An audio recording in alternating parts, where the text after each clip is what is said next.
there, friends. Welcome to Curlers and Conversations. I'm Chrissy, missionary wife, mindset coach, miracle mom, and your go-to for all things faith, style, and savvy living. So join me and some amazing guests as we share our stories, break free from expectations, and embrace the messy, joyful truth. We're talking faith, wellness, and real-life tips to help you live your best life, all without losing your identity. So grab that cup of coffee or tea and let's start that conversation. All right, y'all. Today's episode is going to be amazing. My guest, Nadine Blom, is a South African powerhouse, an award-winning singer, speaker, writer, and all-around creative queen. She's rocked big stages, recorded beautiful albums, and poured into people's hearts across the country. But here's what I love most about her. She's also one of my dearest friends. She keeps it real, and she's not afraid to talk about the messy middle between platform and purpose. So we've done ministry together, we've dreamed together, we've even wrangled kids together, including the time my daughter sang in one of her very first kids videos and took voice lessons from her. So today's conversation, it's not an interview, it's a girlfriend chat, and she's pulling back the curtain on what it really looks like to live in the spotlight while staying rooted in faith. So whether you're driving, doing the dishes, or rocking those curlers right now, get comfy because this is going to be a good one. Hello, Nadine. It's so special to be chatting to you today. Thank you for the honor, my Chris. So we are both sitting in South Africa, but I'm in Cape Town. Where are you right now? I'm in Lady Grey, looking at this beautiful mountain in front of me. Wow. And I'm hearing the stream and the lake because we had a lot of rain recently. Yeah. So I'm just in nature. You're just in a comfy downtime at the moment. Yes. Yeah. Yeah. Because life's been very hectic and busy. It has.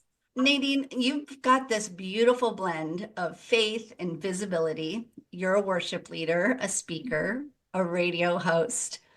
So what's that really like behind the scenes? So how do you stay spiritually grounded when you're constantly on for others?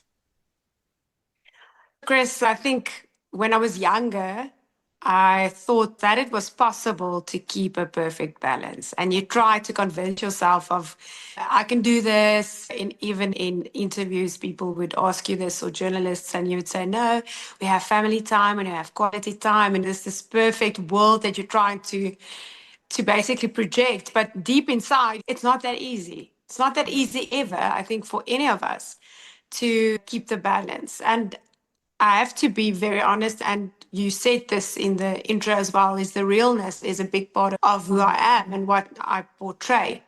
And once again, I have failed to keep it at times. And even in those times, it's interesting how the Lord just comes and he just pulls you. At first, he just tugs at you, and then after a while, he'll grab you in a bit stronger. And then if you still don't listen, then he'll take you down. And then he makes pretty sure that you listen. And I think what I've learned is really to work hard, because it is hard work, to not get to that place where I lose complete balance. Because I know you and I both know what it feels like to almost live in a fishbowl. Yeah.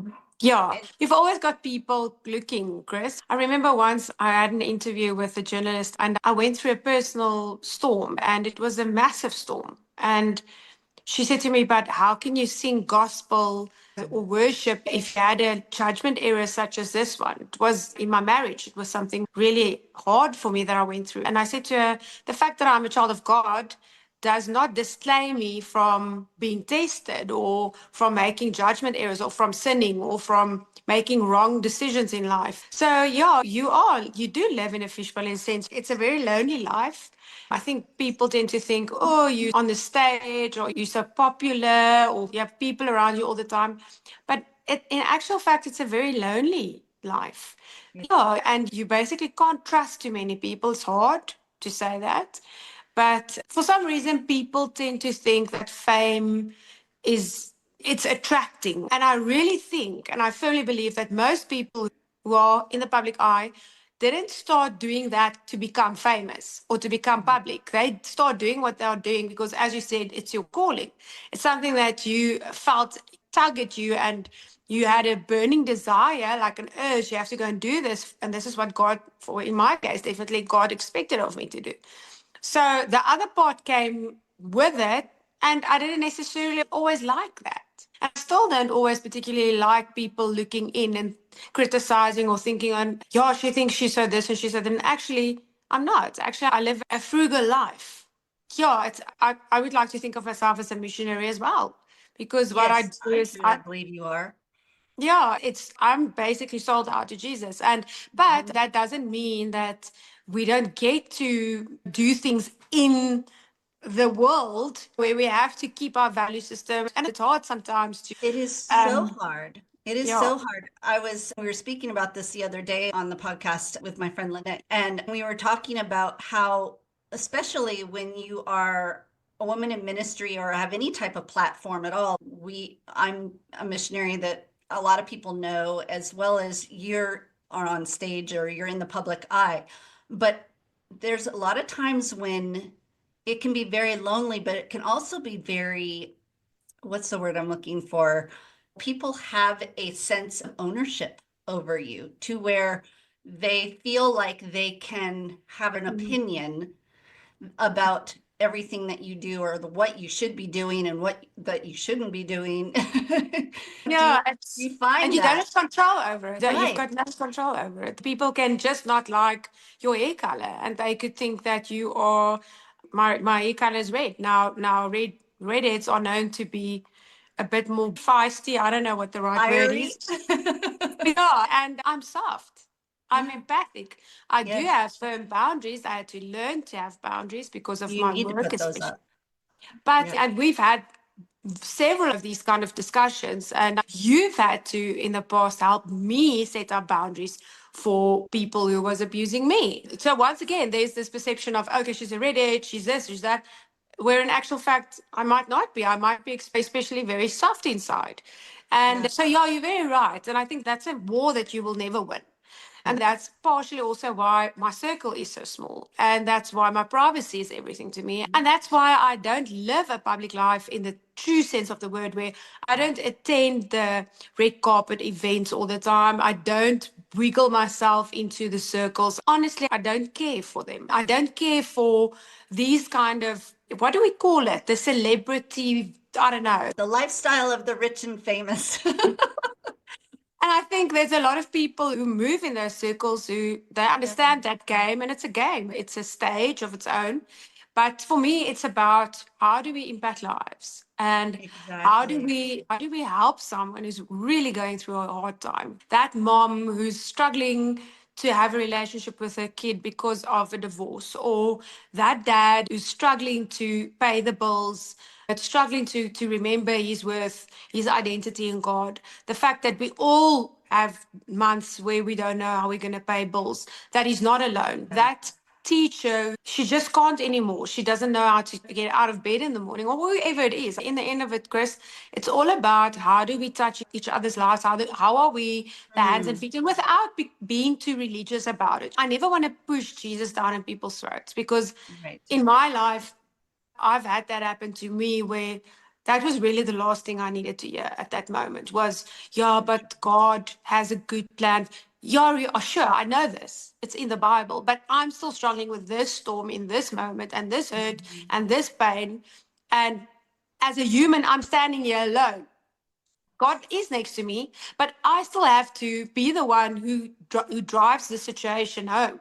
Exactly. So I think that the crux of it, or the gist of it, is how does my life and my stories and the things that I live and that I speak, how can I help others with my story? And it might sound like a cliche, but I just often think people look at us and we don't really always know they're looking at us. You can be quiet about things that happen in your life, and you don't have to splash it all out there on social media.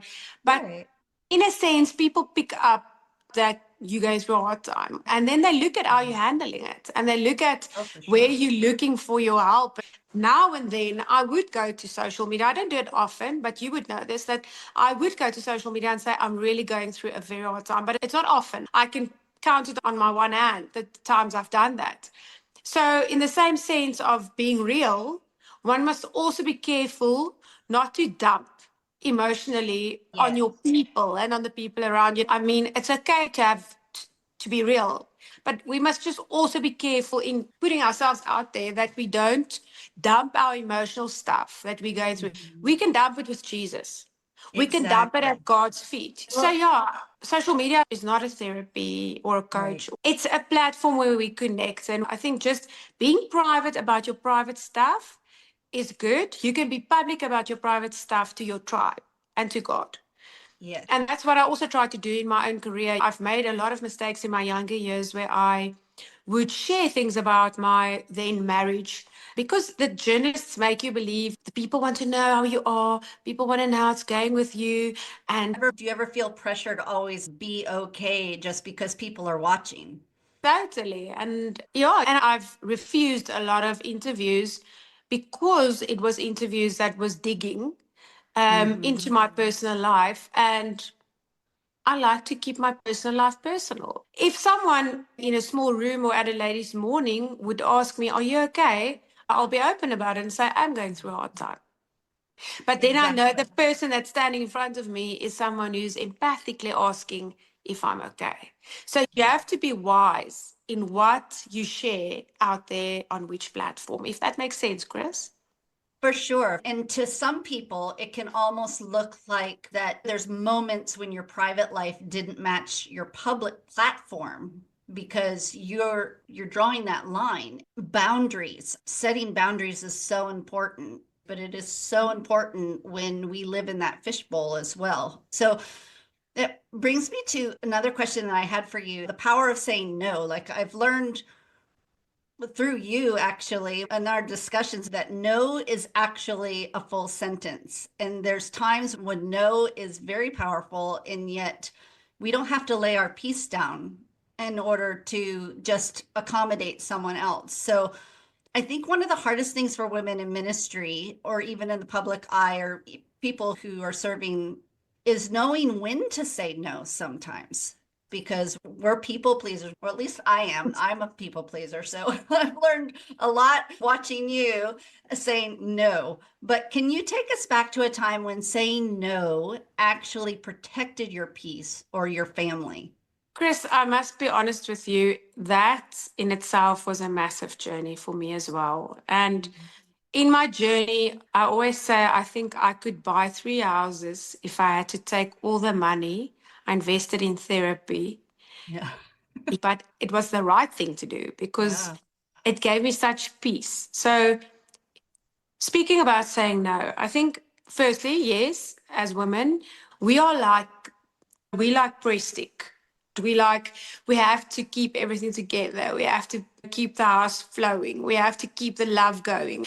And then we stretch here, we bend here, we give a little, there's a hole that comes in your ear. And you know what I'm saying? It's Start looking and like Swiss cheese for exactly. And then I feel like a Swiss cheese and not a solid cheddar.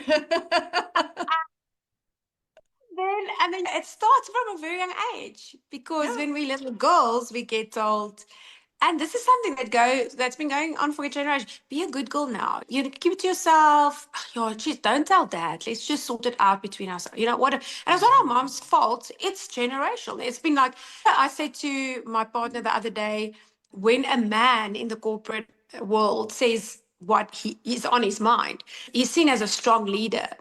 But when a woman says what's on her mind and she speaks it, she's seen Right. as the B word. And I've seen Yeah. this over and over in the corporate world. As a leader, as a woman, you are not allowed to speak your truth in a matter of factly way because you get labeled. And Mm-hmm. that's women in general. And really, it's been like that for generations where we have to over explain ourselves all the time, just not to look like the B word in the world's eyes Exactly. often. And I've been to coaching. One of my coaches was Janine, that you also know very well, a dear friend of us. And she helped me so much also with understanding the different boundaries, emotional boundaries, body boundaries. There's such a lot of boundaries. There's financial boundaries, there's friendship boundaries, there's boundaries with our kids, familial boundaries. And Oh, yeah. I had to learn that it's okay to say no. And with saying no, I don't have to over explain anything. I don't have to say because of this and because of that and because over explaining also is a part of often a part of the trauma of our childhood. Because if you go back and you look into trauma, and you would know this as a counselor as well, is that when you were as a child, you had an adverse trauma in your life that caused you to have to explain all the time to keep in the right with a parent or with someone, then that over explanation would go with you into your adult life, which happened to me as well. So I had to learn not to over explain anything. And I see often with my partner, because he also, it's new to him, because he wasn't taught boundaries. Because in South Africa, we've got also this whole thing of children are seen but not heard. And Oh, it's that because, was not just in South Africa. That was something that came out of my dad's mouth a lot. oh, wow. So, That's and for universal, me, I think, and I think, generational too, because yeah, it's very old school in one way. yeah, and Chris, that caused such a lot of pain for a lot of Mm, people, even for our parents, because children should exactly be the opposite. Children should be heard. yes. And to see a child is nothing, but to hear a child, to hear what's going on in a child's heart. So the long and short of it is, because we weren't heard, our parents weren't heard, their parents weren't heard, and so it goes back. We didn't learn that I am allowed to have a voice and I'm allowed to say no.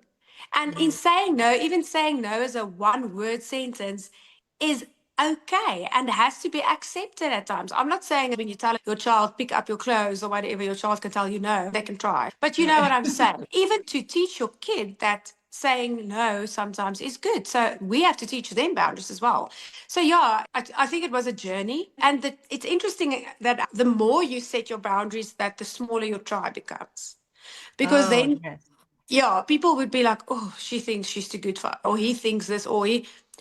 And basically, isn't it how, like, when you prune roses and you take your pruning scissor and I think You're we've, cutting way back.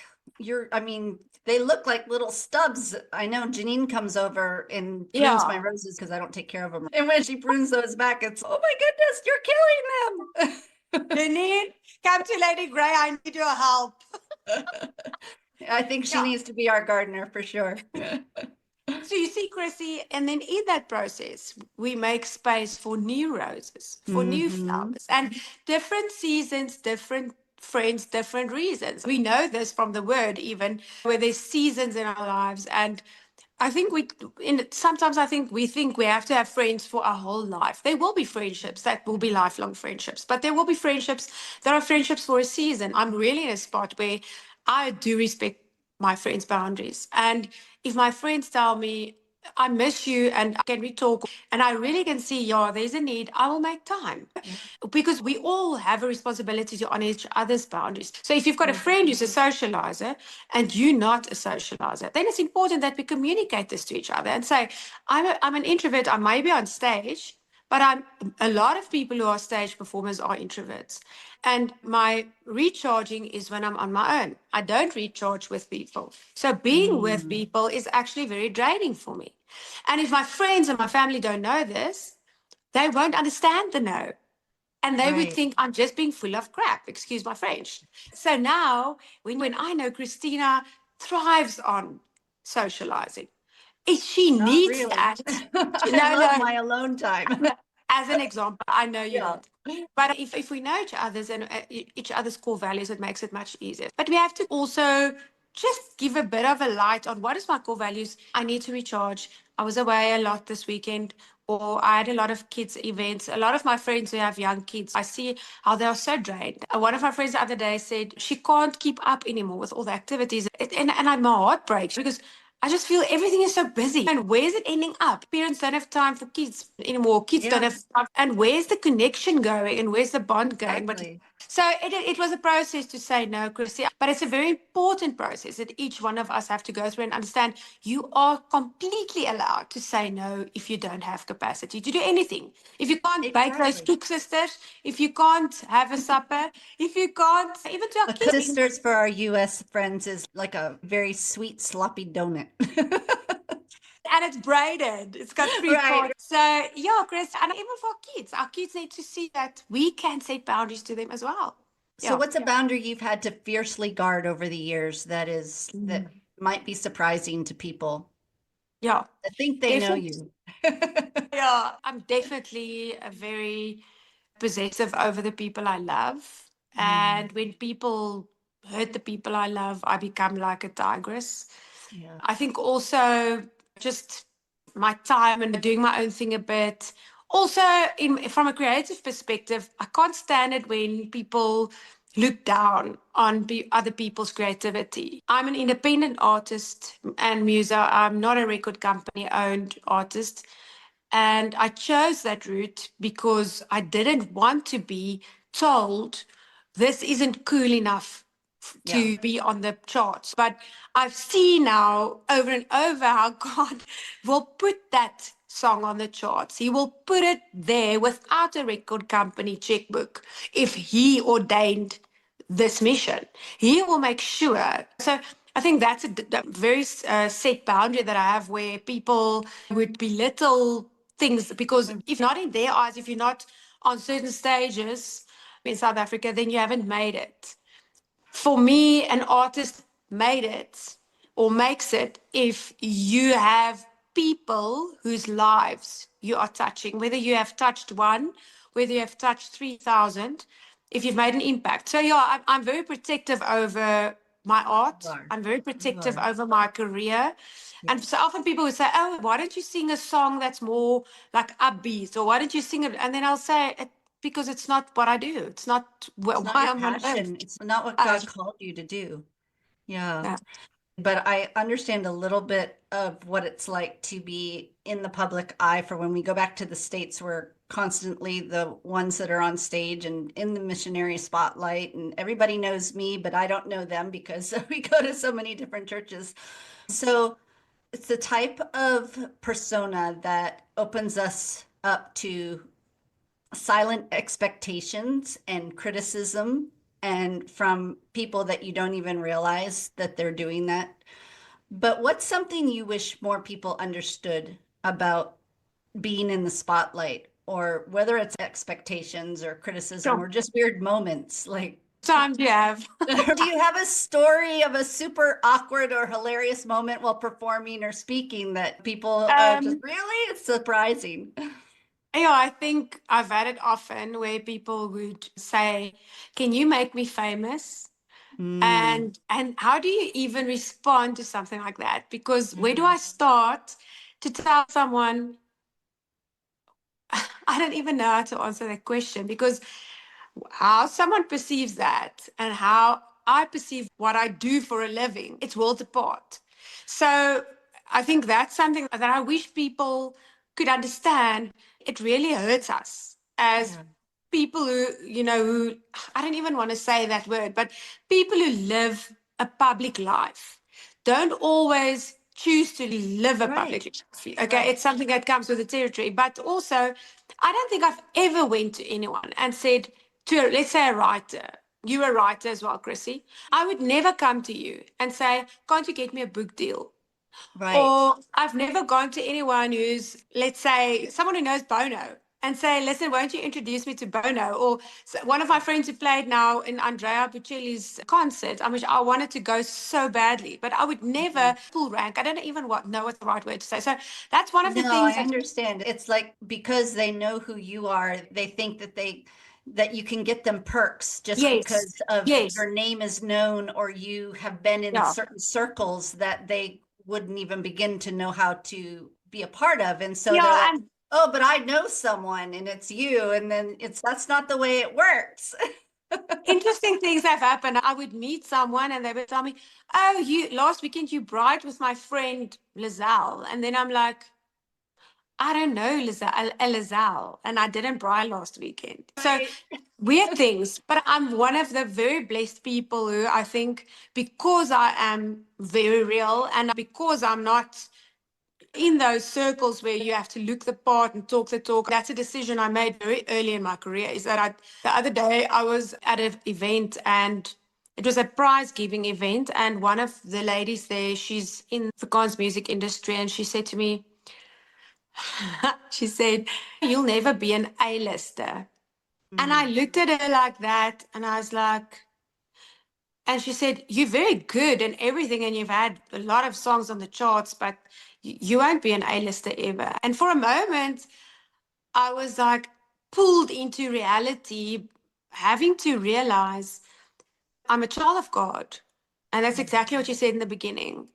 I'm here to do a work for God. Yeah, she was trying to pull you into comparison trap.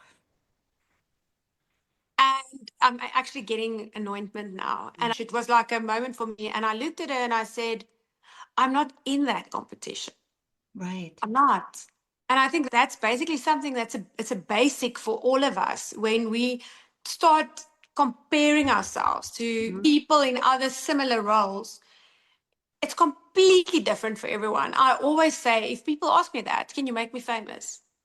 And then I will say, that's one of the things I have said in the past is everyone's journey looks different. Yes. And my journey and your journey won't be the same. So I can try to do things for you, but your journey is going to be different. So let's go there. Okay. Let's talk a little bit, shift a little bit, but we've touched on it on women ministry and leadership, because that's basically what you and I are. We're both in Yeah. completely different types, but we are still in different roles of leadership and ministry. So, what would you say to the woman who feels very much called to be in a leadership role, but feels disqualified? Yeah. Or other people have told her she's disqualified. What they've told you is you'll never be an A-lister or you're not an A-lister, and they get beaten down. And you and I have learned over the years how to respond to that. But there's a lot of times when somebody who feels called right out of the box and then they get shot down.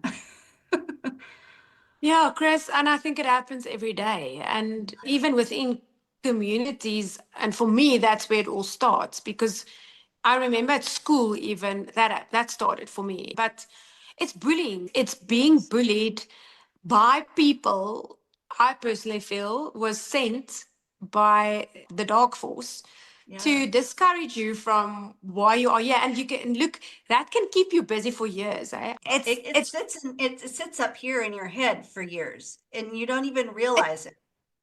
And I think one of the biggest, what's the word, wars for me personally was to take that and to work through it with God and to find Mm. my identity. And once again, a cliched word, but so important is to know that I don't care what someone thinks about my ability to be a leader. It might sound arrogant, but really I don't because I know what God told me about Because how God's the He one who sees me. called you. He's the Yes. one. And honestly, that's something I Mm. want to say to every woman out there, every girl that's watching, is God decides and He has the last say. And if you've got a burning desire in your heart or a calling to do something for God, then He's going to make it true and He's going to make it happen. And there will be people along the way that's going to try and discourage you. And it's okay sometimes to cry and lick your wounds and go and sit with a friend. And we all do this at times where we just break. And I'm so tired of kicking back against the waves and trying to swim when I'm actually busy drowning. And then you have to take a moment and keep still and just hold on to that raft and just breathe a bit and go to your Yes. friends and have a milkshake together and cry together and like Kristina and I would often do, make some diffuser mixes and oils and roller Yes. balls. Use our essential oils. And like my family teases every day. They says, "Oh, she's gonna bring her lavender oil out now." They say, "Oh, don't tell mom you're not having a good day. She will Right. lavender you and she will jasmine you and She's going to anoint you with that essential oil. frankincense." And so, in the end of it, Chris, it is a journey and it is a process. And I really, it's so strong on my heart that you asked this question because personally, I really have been going through this for years. I'm 49 this year. And even recently, I had to go through a test like that at a workplace where I was really bullied Yeah. adversely. And you would think, wow, someone who's been in the industry for 23 years, who's paid my dues, who's pushed through, who's put in the hard work, who's being humbled every And day of my got thick life. skin. You think you have thick skin, and then all of a sudden it comes out of left field, and you're like, whoa, that hit a spot that I didn't realize was still very And vulnerable. And so, why are we talking about this? To say it's most probably always going to be a part of Oh, life. yeah. But Yeah, now, you're going to always have it. if you're someone who knows about boxing or fighting or WWF or whatever, who's in your corner? Who's Yeah. in your corner? I want to ask our listeners, go and think after this podcast. Who have you put in your corner? Because if you've got people in your corner who's supportive, Mm-hmm. who's carrying you, I know if I have a bad day, Chrissy, you will never know how many days. If I doubt myself, I always go back to your messages in my head where you say, I love you, my friend. I pray for you, my friend, because I know you are in my corner. The fact that we don't speak often does not mean we don't know we are in each other's corner. So, what I'm saying is, who is in your corner? Jesus is in your corner. The Exactly. Holy Spirit is in your corner. Your friends, your godly friends are in your corner. And your family, who in your family is in your corner. We will always get dream bullies, but you will also get dream boosters. You will get people who Yeah. will boost your dream with you. But make sure that the people who's in your corner is people that you really can trust, and that will help and not make things worse. So yeah, I think a support network is extremely important, and Oh, my goodness. to make peace with the fact, Chris, that it's going to happen. I Yes. even literally had to learn. For me, as you said, it blindsided me. And I realized that you were so complacent because you thought, that lesson I've learned. Yeah. That lesson is done.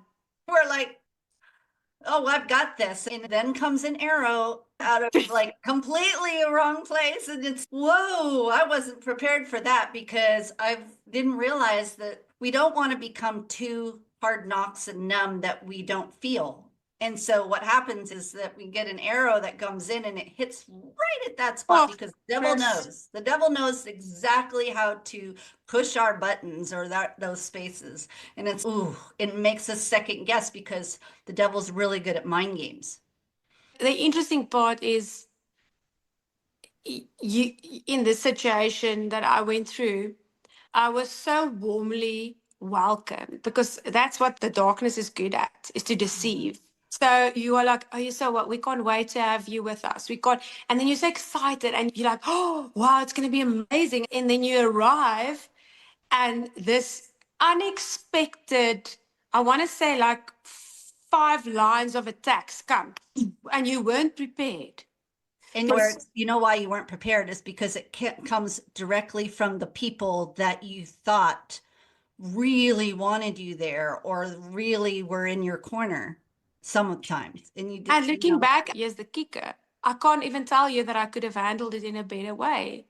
In a sense, I think God wanted to teach me something in the moment. yeah. And He did definitely test my prayer skills and my prayer warrior. But I saw once again the power of proclaiming Mm, the spirit into a situation and proclaiming God's victory into a situation.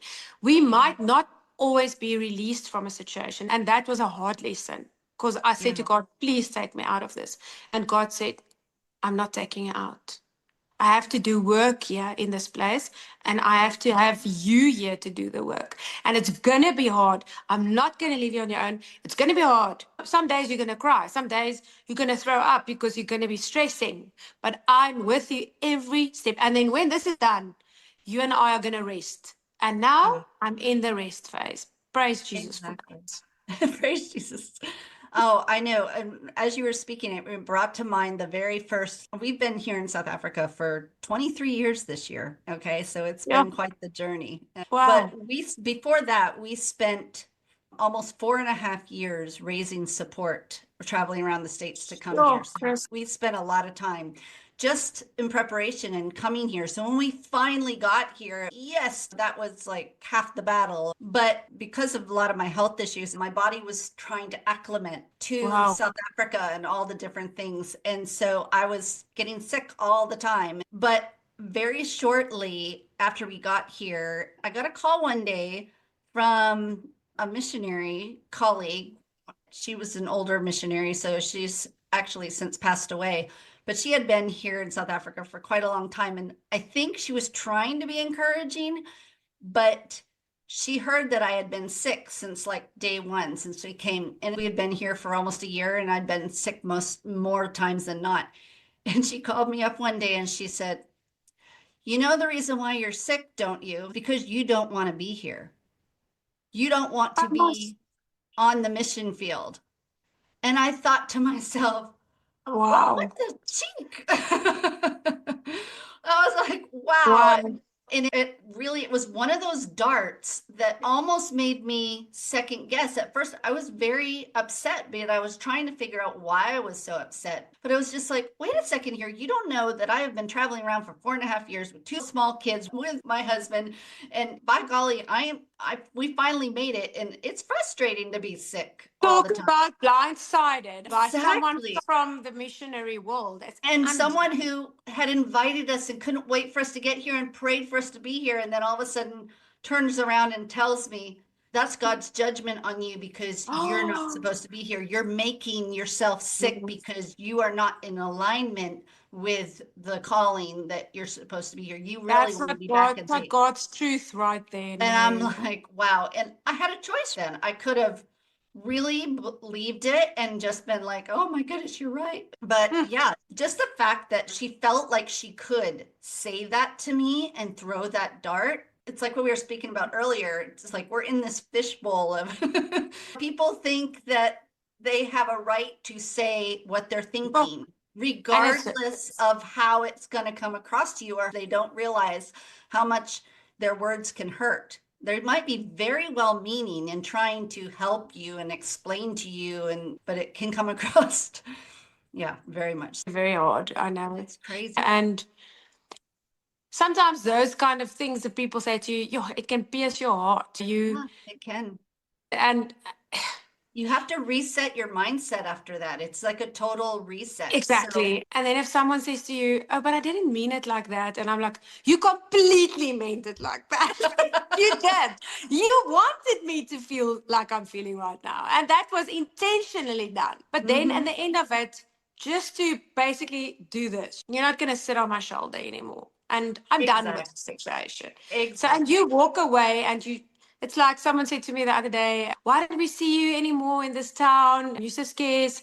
And I said, because the dust is off my shoes now. Yep. I'm done with that season is done. And I'm not going back. I'm not revisiting. It's new things and it's a new life. Because we So have found our joy and our purpose, even when exactly, life gets messy, we know what our purpose is. We know that we can have joy in every season, exactly, regardless, right? So, what exactly. are some of the ways when life gets loud and messy that you personally come back to joy and purpose? How do you have a daily or weekly rhythm that helps you reset your mindset, or what are some faith practices or go-to scriptures that Yeah. anchor you? So, Chris, once again, being real, Yes. sometimes I struggle with praying. I Mm. struggle because I've got a bit of a like ADHD way my brain goes up. So what I do, I have I have a really cool channel that I follow on YouTube with such amazing prayers. Wow. And I pray this with the preacher who prays it. So it's basically forces my brain to stay in it for the whole prayer. So every single morning, I start with that prayer moment and it's long. Mm. It's like 40 minutes. Yeah. And I put it on and I pray and I spend that time with God. And it's amazing how every day it's specifically a prayer for me. It automatically pops up on my YouTube now already every morning because my YouTube now knows this is what I do every morning. So That's I start my amazing. day like that. And then I do talk a lot to God throughout the day, but like in the car or in Oh situations. yeah. And then also just sometimes with a friend where I used to work until very recently. There was one of two friends who were beautiful children of God. And when we see each other, we'll speak Jesus. But very Great. shortly and briefly, but just did you know that the promise that God gives you today is this or that? And then also, I listen to a lot of worship music throughout the day. I listen to secular music as well at times, but I am very choosy about what I do listen to. So is Um, there a song that's speaking to you in this season right now in your rest season, or definitely, either one of definitely, that you're singing or one that you're soaking in? I love the way you definitely, say it. definitely speak Jesus. Yeah, I speak Jesus. Yeah. Wow. Yeah. This has been a lot of great discussions, and I love the candor and the openness and everything. So we're going to shift a little bit and just end up with, I love to do a top five. And so I thought we'd have a little bit of fun and ask you just some fun questions so that let our listeners maybe get to know a few things they might not have known about you before. Who knows? Cool. But so the first question, what's your guilty pleasure? Give it Chocolate. chocolate. Lots of it. Lots of Anything. chocolate. Any particular Lint, chocolate? definitely Lindt chocolate and then Eros. Mm. And I have to say, I can't leave half of it. So if it's a slab, if it's like a big one, I'll eat it all. I have to finish it, So basically. Yeah. are you getting an Easter basket this year filled with chocolate, do you think? I hope so. Lots of chocolate. Lots of chocolate. Lots of chocolate. Lots of chocolate. Okay. Nothing. What is the Forrest Gump saying? Life is like a box The of box of chocolate. chocolate. My mom always used to say. What's the worst stage moment ever that you've ever done? Like the worst stage moment? I think it was once when, and it's really nothing. I've been very blessed for all of these years, but it was once when my heel broke in the middle of a show, and some my fans didn't realize it, but I had to pretend as if my heel is still on. But every time I tried to put my foot down, my heel flapped out at the back, like Oh of my no. shoe. So after the show, my bum was so sore because I had to, and it was a classical show that I did. So it was It's a funny. real Lucille Ball moment for you. Yes, totally. Yeah, that was the one. And the other one was when the laptop wasn't plugged in, and the person who did my sound didn't make sure that the laptop was plugged in. So in the middle of my show, the laptop died and the Oh music was gone. no. Now, but it's not the end of the world, but it didn't look very good on stage. But yeah, I've really been blessed in that sense. I haven't had a lot of embarrassing moments. I'm going to, if you don't mind, I know you've heard this before, but I'm going to share with my listeners on my favorite moment that I remember. It was when I didn't even know you really. And my daughter was part of a dance in your dance video, and she was dancing on stage. And so they were all backstage. And this was during one of the rehearsals, and you were I backstage know as what you're going to well. say now. Chrissy, I no, know. you're not. I love this moment because it introduced me to the professional Nadine and the mom rule. The mom's gonna speak out type thing. You could tell you were so totally that you were a mom amongst all of us else. I'm like, that lady's a mom. I can tell because everything was quiet on stage except you could hear all the dancers and all the children backstage going and you were trying to get Calm them everybody down. to quiet down, and all of a sudden over the loudspeaker was, everybody be quiet. And then the next line was, I love you, but you need Is to that keep she quiet said, now. yeah, exactly. And then a few seconds later, immediately she was like, but I love you. But we have to do it in love. We have to do it Exactly, in because love. I Setting like, a boundary in love there, right I there. thought that was so funny. I loved it. Okay, so what is your favorite late night snack? And you can't say chocolate because chocolate's like it. You've already done Okay, that. no, I've got a better one. Okay. It will always involve mayonnaise. And then Mayonnaise. and then Provitas and cheese. Like I take a nice thick slice of cheese with the Provita and I slap loads of mayonnaise on it. Four is my number. I have to have four of those. So Provita is a type of cracker. Is that correct? Yeah, that's right, Chris. Okay. All right. So our But audience, a whole grain one, I'll have it. It's a bit more healthy. whole grain cracker for sure. We have to make sure it's nutritious. And then if you weren't in ministry, what would you be doing now? I think I would be part of a SWAT team who takes kids out of trafficking houses. Wow. Yeah, that's true. That's your platform, isn't it? Oh, that's if I didn't have kids of my own and I didn't have a family and people who I don't want to be hurt in the process, I think that would have been Mm, my other job, definitely. Yeah.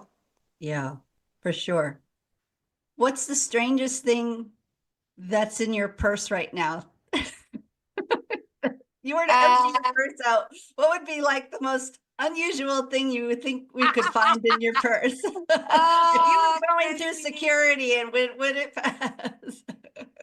I can tell you, you're not going to believe this, but it's relating back to one of my embarrassing moments. It's the heel of one of my boots that came loose. The heel of a boot. And I threw it in there because I didn't want to lose it. So now it's just stuck in there. I know. Well, is the boot in your car? So No, not the. it's in my cupboard, and I've been meaning to take it out. It's not a big. It's like just the very, very bottom part. Like the Oh, bottom the strip. thing. Okay. Oh, Oh, thank you so much, Nadine, for having come on my show. And it's just been so wonderful to just have this discussion. Yeah, if that didn't feel like a deep breath for your soul, I don't know what will. So, Nadine just gave us the gold. And I hope you're walking away with permission to be real, to be intentional, and to protect your peace while still chasing your purpose. If this episode blessed you, made you laugh, or helped you a little bit deeper, do me a favor and screenshot it, tag me at the Bougie Missionary, and share it with your circle. Someone out there needs this conversation too. So thank you so much, Nadine, for coming on and for sharing your heart and just being real. And it was so wonderful to have this time to converse with you, and maybe we can do it again sometime. I would love that. Thanks, Chris. All right, friend, until next time, stay bougie, stay bold, and stay anchored in joy. Thanks for listening to Colors and Conversations. If this episode spoke to you, let's keep the conversation going. Please subscribe, that would mean so much. Leave a review and share it with a friend who needs to hear this. Don't forget to contact me over on Instagram and Facebook at The Bougie Missionary. I can't wait to hear your thoughts. Send me a message and let's chat. See you next time.